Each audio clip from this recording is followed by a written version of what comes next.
Hello, and welcome to Tracy Mommy Reads. I am back again with another book review.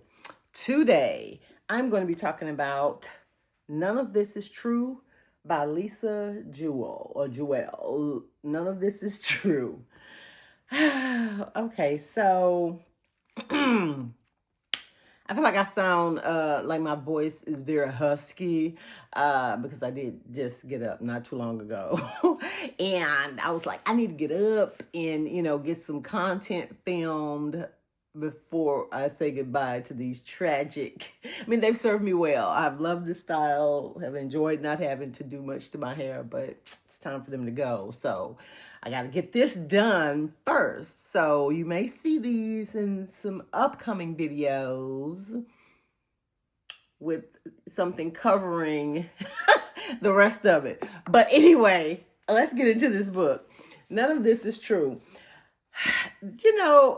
I have been seeing this book around, and I've been reading long enough and been on the, Bookstagram thing long enough, as far as like social media book recommendations, whether it's from YouTube, TikTok, or whatever, to take recommendations with a grain of salt, right?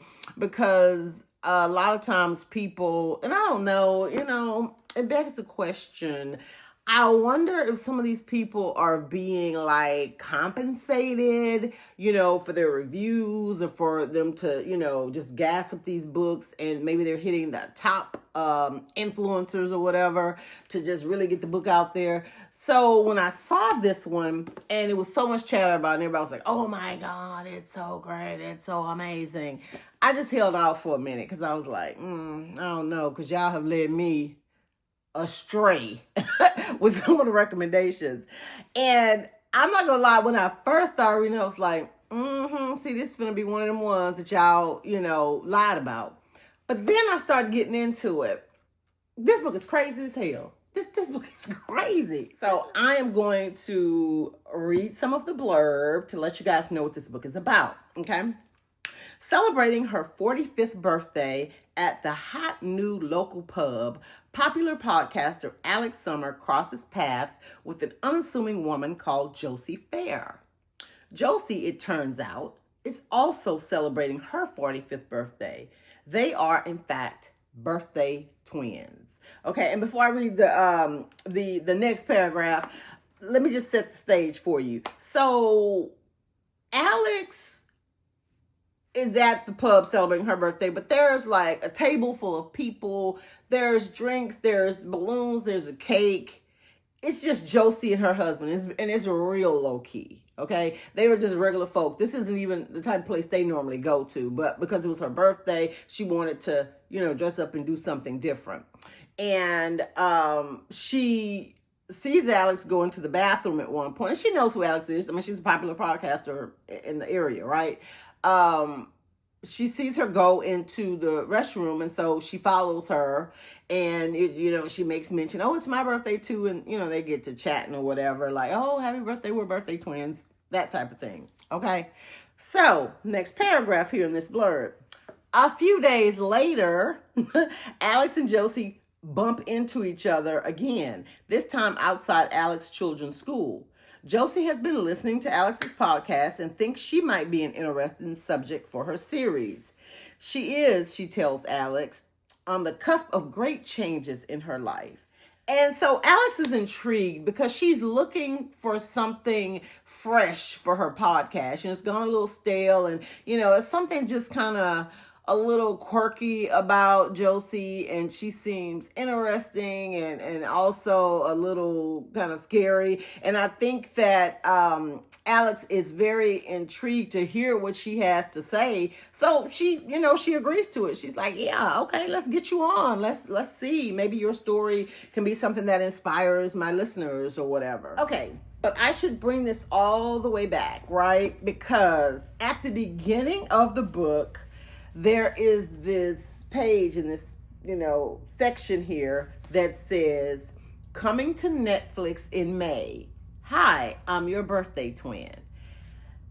So, in the midst of this book,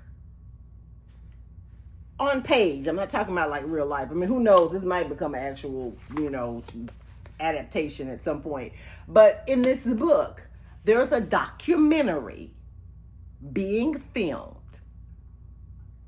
about the association between Alex and Josie in that serendipitous meeting they had, realizing they were birthday twins, then that meeting outside the school. So I already knew from right there before the prologue was kind of like, what's going on here as well. But when I saw that thing like this, there's going to be documentary type stuff in here, I already knew it was going to go off the rails, because every book that I have read that has that mechanism in it, that plot mechanism, has been crazy, and this one was no exception.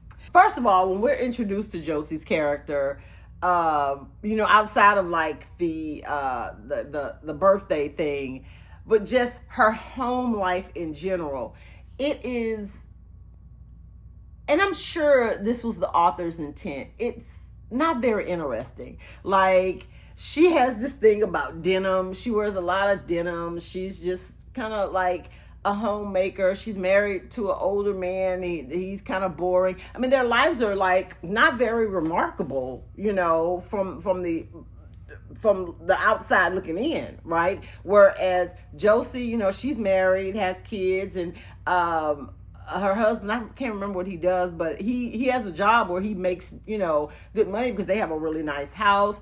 She has a whole podcast studio, like in a little thing outside in the back where they built for her with all the microphones and all the equipment. So, and she has all these, friends and, acquaintances, and it just seems like her life is a lot fuller than Josie's. And as the story goes on, you can tell that's something that Josie not only admires, but she also covets, right? And so when and it's also like Josie has kids too, but one of them is MIA, and the other one is just something really strange going on with this kid, because she doesn't come out of the room, and the way they talk about how she's fed and this and that, I at first thought maybe she was like disabled or had some type of illness or was confined to like a chair or something. That ain't it, y'all. That ain't it. But anyway, as the story goes on and the relationship between Josie and Alex starts to develop, and she's starting to tell her story, because she goes over to Alex's house, and they go out to the podcast studio, and then when she starts to tell her story, this is what's crazy. So just keep this title in mind, okay? None of this is true. When she starts telling her story, and it is just so wild. Especially given that the way we're introduced to Josie, she seems so, like I said, unremarkable, in the sense that she's just very into routine. She's very, I would dare to say, boring. Like she seems that she's just gotten into a comfortable rut, and you can tell like the way she is around Alex and the things that she says, like she wishes she had a fuller life. But I think that she has just gotten so comfortable, or so the author wants you to think, with the way that things are. But could it be that she's just trying to, remain invisible, so that things aren't found out? And I think she has lived this way for so long, and now she has this opportunity to talk to Alex on this podcast. She's getting this attention, and she starts just telling everything. The way that her and her husband got together, that was wild. That whole plot point, that was crazy, okay? But again, I'm thinking about this title, and I'm like, she is lying. She is making up all this shit. None of this is true. It's none of it's true. And I think Alex is even kind of at some point like, really? Because she's looking at Josie like, ain't no way. You didn't do these things. That thing didn't happen to you or whatever. But then it's just a lot of stuff is just not adding up. So she starts to do her own research, including going to talk to Josie's mother. Josie, introduces them, and she's starting to see there's, more to Josie than meets the eye, right? And Josie becomes, there's this term, parasocial, where, someone who's kind of well known, there's just like this one-sided, like affection and what is it? It's like obsession almost, where like a fan of somebody that has a little notoriety, that's how they become obsessed, attached, that's kind of what happened with Josie. I think she was like obsessed with Alex in a way, like thinking that was her new best friend, that they were like sisters. And then on the other hand, I think she kind of envied her life and wanted her life, because she started a lot of mess and started problems. Like Alex would, kind of let her guard down, because, maybe to some degree also she felt like she could confide in Josie, because she wasn't like one of her real friends. To her, Josie was essentially just a stranger, just somebody she was doing this podcast with. Like, I'm going to tell her something just to blow off steam. I'm mad at my husband because he did X, Y, Z. And she's not thinking anything of it, She's already let it go because she told somebody, Because she knows, like, as most married people do, unless it's like habitual abuse or something that somebody's enduring, you get mad at your spouse. Oh, he sold this and that, he left his shoes on the damn floor, he makes me sick. Then the next day y'all are all lovey-dovey. That's how it goes. But Josie is like hearing, when she's complaining, when Alice is complaining about her husband or whatever, like she wants to like step up and defend, Alex, or she's saying making little snide remarks, and, she's just going too far. And that's when Alex starts to realize, okay, was this whole thing a mistake? Because this woman is a little crazy. I think I may have made a mistake inviting her into my life. And girl, you in danger. You in danger, and everybody in your house in danger. Because I feel like with the story, as far as like the podcast goes, I think it was allowing Josie to, she had been suppressing so long who she really was, that when things started to, like, she started to kind of unfurl, and you saw what was really deep inside of her coming out, it was just like, it's like a speeding train. There was like no way to stop it at that point. And a lot of what she was saying was true. And that's, that's kind of crazy. Well, not all of it, because this is the thing, okay? Let's just say the apple don't fall too far from the tree when it comes to Josie, okay? And that's going both ways with her mother and her kids. You think that people are victims in some ways when they really weren't. Okay, that type of thing comes out. There are people are dropping like flies, and when I say dropping like flies, I mean they're no longer alive. Okay, that's going on in the book.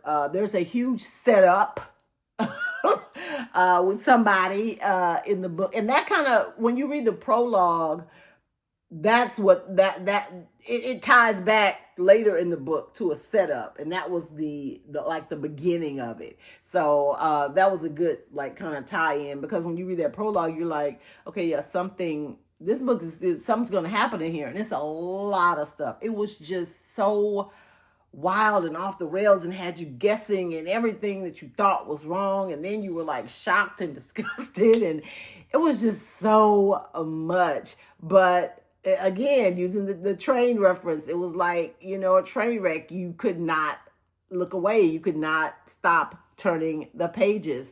And the more parts about the documentary, because it would just be like a transcript or people that they were interviewing, every time that got inserted into the story, it became apparent that, and it's early on in the story, so I don't feel like this is a spoiler. But, oh, no, it's not a spoiler, because you know what? In this last paragraph, because this is what I was about to tie into this. I'm going to read this last paragraph on the blurb. It says, but as quickly as she arrived, Josie Fair disappears. Okay? And then it says, only then does Alex discover that Josie has left a terrible and terrifying legacy in her wake. Alex has become the subject of her own true crime podcast, and she flipped the script on her, with her life and her family's lives in grave danger. Yes, because the podcast piece, they're like interviews and pieces, you know, they're talking to people, and there's like questions posed like, well, where do you think Josie is now? Or do you think Josie's alive? And that's like kind of, you know, before we even finish getting Josie set up or the things that she's done. So you already know kind of where it's going until it goes there. Because then at the end, it's like almost like they're going to have to do a part two.